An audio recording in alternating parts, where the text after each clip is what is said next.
નતું લખ્યું પણ હોમું જોઈ એક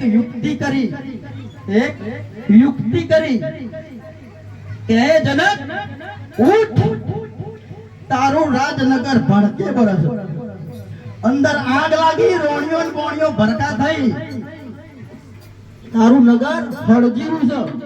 એટલે પહેલા જે બાવા બેઠા ના લાઈનમાં પહેલી એ ઊભા થઈ નાઠા, બીજા નંબર બાજુ ના હતા ને એ ઊભા થઈ નાઠા, આજુબાજુ જો તો મેદાન સાફ, નરા બે દણા બેહી રહ્યા.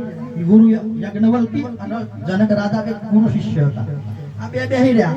થોડી વાર જઈ પછી ફરીને પેલા ઠેઠ મેલે જોઈને પાછા આયા. તો બધું એમ કેમ હતું? તો પેલા જઈને આયેલા પાછા બેઠા. પછી અમને પ્રશ્ન કર્યો, મહારાજ હું ગપ્પો મારો છો? તો રોણિયો મેલ બધું એમ કેમ છે? બરાબર. એટલે પારાસર ઋષિએ કીધું કે અમે તમારા જોડે એક આ લંગોટિયા પહેરવાઈએ છે, કીધો તમે સાપરો વાળા છો, એક જ મેલ તો છે ને. અને મેં મેલ ના જેવું કીધું, તમે હને ના ઠાતા, તમારો કોઈ લાગે એવું છે તમે ના ઠા છો. એટલે કોઈને જવાબ આપ્યો નહીં.